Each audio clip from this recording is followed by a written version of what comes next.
C'est un super entraîneur. L'ami de Carlos Bianchi. C'est magnifique joueur, magnifique entraîneur. Donc, Blessé à Saint-Étienne. il y a des entraîneurs extravertis et il y en a d'autres qui sont introvertis. On a fait une petite comparaison entre Luis Hernandez et Lobanovski, le fameux entraîneur ukrainien. Donc, réaction Souriant. après but inscrit et après but encaissé. Regardez. Donc, Luis était cette semaine au parc. Le premier but face au AC, PSG Maison. Il vit complètement le match. Et là, le Dynamo Kiev va marquer un but. Faut le deviner. Sur de Lobanovski. Dernière minute au parc. Luis, toute la détresse du monde dans son regard. Égalisation du Milan AC. Et à 1, 2, 3, le Dynamo Kiev a encaissé un but. Et le marque Lobanovski. Il sort la main de la poche. Tout simplement. En Allemagne, vous avez un drôle de spécimen. Vous avez l'entraîneur de Munich 1860, Laurent. Ah oui, mais des coups de pied dans les panneaux publicitaires et tout. Ouais. Comme vous étiez là aujourd'hui. Et puis, très souvent, il y a un accrochage entre les entraîneurs et les joueurs en Allemagne. Sébastien Bargnot s'est occupé de son cas. Regardez, quelques images de Laurent, qui est donc également entraîneur théâtral en Allemagne. Lui aussi, il vit la rencontre un petit peu à la manière de Luis, mais il va quand même beaucoup plus loin. Il va beaucoup plus loin. C'est Karajan, hein. Vous allez voir ce qu'il va faire quand son équipe a marqué. Là, elle a obtenu un petit. Là, son équipe a marqué un but 1-0. Et regardez ce qui se passe quand son équipe encaisse un but. Ah, ça va pas du tout. Il balance carrément la pub. Et on a ressorti l'image du derby Bayern Munich 1960 face à Mario Balotelli. Regardez la prise de bec. C'est assez hallucinant. Vous seriez plutôt quel type d'entraîneur? J'en sais rien. Non, plutôt calme, je crois. Calme. Ceci dit, c'est pas un métier qui m'intéresse. Pourquoi? Parce que j'ai pas envie, en fait, quand t'es entraîneur, tu dois accepter d'avoir la même vie que joueur. Ça veut dire entraîneur un jour à Bordeaux, être un jour à Strasbourg. Et j'ai envie de me stabiliser dans un endroit, j'ai envie de me poser dans un endroit où je suis bien et j'ai pas envie de changer de lieu. Donc le métier d'entraîneur, c'est pas pour moi à cause de ça. Sinon, le métier lui-même, il est intéressant. Je pense notamment s'occuper de la formation des jeunes, ça doit être assez intéressant de les faire évoluer. Mais j'ai pas mal donné dans ma carrière. Je suis parti vivre à l'étranger. Maintenant, j'ai envie de me reposer dans un endroit que j'aime, avec tout un environnement que j'aime. Alors quand les entraîneurs pètent les plombs, ça leur arrive parfois, ils sont suspendus. Comme vous voyez, quand ils sont suspendus, ils vont dans les tribunes. Seulement, quand il n'y a pas de tribune, on ne va pas dans la tribune. C'était Repsis, l'entraîneur de Le Ballon face à Huascal. On vous avait montré quelques images. Carlos Lopez a reconstitué une petite séquence très sympa. Regardez, Coupe de France, il est suspendu, donc il doit être dans la tribune, mais on est dans un Thierry, on est à Colombes, au stade du Manoir. Oui. Donc Repsis va suivre tout le match derrière cette tôle sur le tabouret de fortune. Et il lui manque plus qu'une chose, c'est la porte-voix. Ce qui est génial, c'est qu'ils parlent et en fait se rendent compte que les joueurs n'entendent rien du tout. C'est vrai pour tous les entraîneurs. Ça, oui. Quand on voit Luis Fernandez, le jour on a demandé, est-ce que vous croyez que les joueurs non, ça sert à rien parce que le joueur il est concentré sur le match. Vous êtes directement concerné. Tu peux entendre, mais même déjà quand un entraîneur il arrête de jeter, ça t'énerve, donc tu fais en sorte vraiment de te concentrer sur mais ça peut arriver sur une phase de jeu arrêtée, donc l'entraîneur va t'appeler pour te dire un truc qui est particulier, de passer un message, surtout quand tu es sur le côté. Mais c'est sûr que tu n'entends pas, il y a le bruit des supporters, il y a le jeu, la concentration sur le terrain. C'est un métier très dur, on l'a dit, il y a les joueurs à gérer, le président à qui il faut rendre des comptes, et puis il y a également la presse qui fait partie du folklore. Et pour nous, Giroud est un très bon client, à condition de savoir le prendre, ce qui n'est pas toujours le cas. On sort une petite séquence avec Guy et avec un autre confrère. Je crois que je l'ai vu, ouais. Ils sont tous importants, les trois sont importants. Comment votre équipe a pu en arriver là, Guy? C'est pas le moment de faire des philosophies, hein. Vous paraissez découragé, Guy. Non, pas du tout, mais vous m'emmerdez, je vais pas faire un papier d'ambiance, de reparler du match de Metz, non? Voilà. C'est génial. C'est génial. C'est génial parce que d'autant plus que c'est vrai que la télévision ou avec les médias, on a toujours tendance tous à vraiment contrôler et tout d'un coup, le naturel est ressorti totalement. Alors il y en a un dont le naturel est vraiment ressorti, et je crois que vous avez vécu la scène en direct, c'est Trapattoni au Bayern. C'est la plus grosse colère de l'histoire du football, Thierry. Ah, c'était un monument. Ouais. Alors, c'était en conférence de presse. C'était en conférence de presse. C'est le gros problème à l'époque. Enfin, les gros problèmes. Bayern était deuxième au lieu d'être premier à quelques journées de la fin. Et donc, il a disjoncté sur 2 joueurs. Je crois que c'était Basler et Strunz. Et il a disjoncté. Totalement. Et François Dubois a retrouvé la séquence. Regardez. Fabuleux. gespielt. Es gibt keine deutsche Mannschaft, spielt offensiv oder dynamo-offensiv wie Bayern. Haben Sie gesehen Mittwoch? Welche Mannschaft hat gespielt Mittwoch? Hat gespielt Barcelona und gespielt Trapattoni. Diese Spieler beklagen mehr als Spieler. Letzte Jahre Meister geworden, viel Arman. Diese Spieler waren Spieler.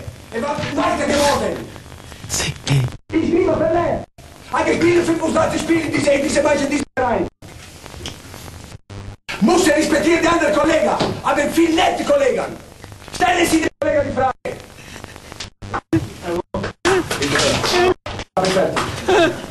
Grand moment, hein.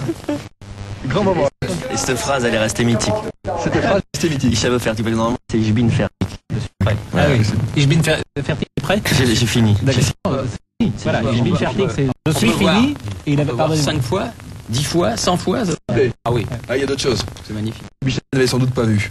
Quand les journalistes sont vraiment trop gonflants, entre guillemets, on peut également leur casser la figure. C'est le cas en Amérique du Sud. Regardez cette gifle, elle est désormais célèbre. On l'avait déjà passée aux insolites. L'entraîneur de Vasco de Gama face à un journaliste.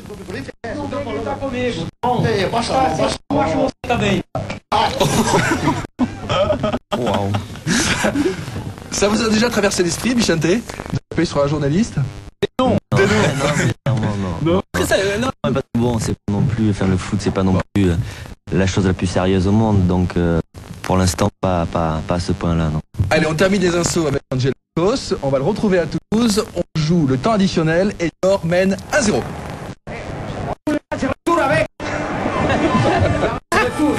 C'est retour. 5 minutes. Oui, 3 minutes. Ça fait 3 minutes. Non, mais je veux pas ce jeu-là. Ça sert à rien. Je viens vous le dire gentiment.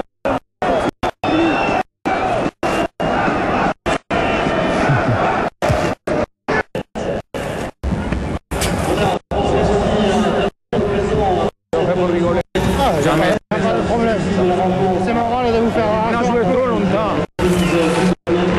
Hein? Non?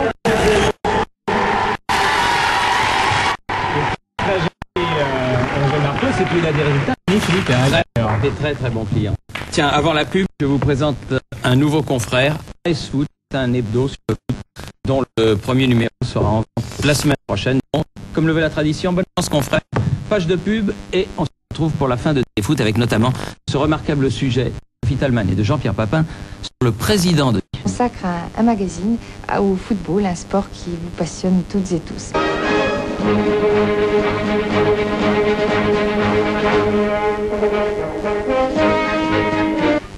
Bonsoir. Eh bien, nous l'avons, ce magazine. Georges Decaune et le président Sastre vous ont dit le pourquoi, ça c'était facile, et le comment, ça c'était plus difficile. On va faire un petit sondage. Combien de gens sont de 77 ici? Levez les mains.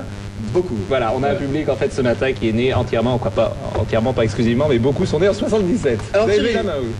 Évidemment que j'ai levé la main. Donc vous êtes arrivé à Téléfoot le 16 septembre 84. Oui. 16 septembre 84. On va demander un petit peu d'indulgence à Thierry Henry et à Robert Pires, car on va montrer nos premières apparitions à Téléfoot, et vous allez voir, c'est pas mal. Ça doit être assez grave. Bonjour, bon week-end, bienvenue à Téléfoot. Au début de cette émission, je voudrais avoir une pensée pour ceux qui m'ont précédé ici depuis que Téléfoot existe, c'est-à-dire Pierre Cangioni, Michel Denisot et Jean Rénal. Oui, c'est vrai que cette transition n'a pas eu lieu. Alors, pourquoi? D'abord, il est simple de remarquer que la chute de l'équipe de France coïncide très précisément avec l'explosion des salaires. Parce que si le signe indien a été vaincu, Lyon a gagné, c'était difficile car Sochaux est vraiment une équipe très difficile à battre, on le sait, c'est des jeunes, ils jouent très bien. Il y avait 23 000 personnes à Lyon, c'est la seconde affluence derrière Marseille la saison passée. La mayonnaise prend à Lyon et vraiment le foot va faire très très mal dans les prochaines années, je crois. Nous attaquons donc cette deuxième partie avec vous, Vincent Hardy. C'est votre première apparition à Téléfoot. Bonne chance pour la suite de votre carrière. Vous avez été conquis, vous aussi, donc par le phénomène brestois, parce que phénomène il y a. Indiscutablement, Brest est absolument surprenant. Hier soir, en tout cas, ils ont prouvé à Auxerre qu'ils méritaient tout à fait d'être classés deuxième du championnat. C'est une équipe jeune, très enthousiaste, très forte physiquement et elle a posé énormément de problèmes hier soir à l'équipe de Giroud. Bonjour Sophie, ça va? Un petit peu le trac? Ça va, merci. Ok. Thierry. Jean-François Jodard. Jean-François Jodard, à côté de Anthony Le Tallec et de Florence Manapongol. Les champions du monde des moins de 17 ans. Ce qui est incroyable, c'est qu'il nous a gardés, je trouve. Oui. Parce que franchement, on n'était pas bon. Hein. Vous Je sais avez pas perdu- si on est venu, mais on était vraiment nuls. Vous avez perdu un petit peu de cheveux. Ouais. Alors dans cette séquence, Thierry, moi j'ai gardé votre premier plateau, mais également le dernier de votre premier téléfoot. Je croyais que c'était le dernier plateau. Est-ce que vous vous souvenez qu'à l'époque, le 16 septembre 84, vous présentiez déjà à l'époque des livres? Ah bah oui, de temps en temps, parce qu'il y avait beaucoup de livres qui paraissaient sur le football et puis c'était une bonne tribune. Eh ben regardez. Et enfin, j'ai gardé pour la bonne bouche le livre d'or du football de notre camarade Charles Bietri. Il le fait paraître chaque année à la même époque. Il a quitté l'AFP pour Canal+, une occasion pour nous, à TF1, de lui souhaiter bonne chance. Bonne chance, Charlie. Ça, c'était votre premier téléphone. Et à l'époque, c'était Charlie, vous voyez, comme les choses ont changé. Pascal, on retrouve Sophie? Oui, effectivement, Sophie qui est en régie et qui doit avoir plein de questions internet. Ça va, Sophie?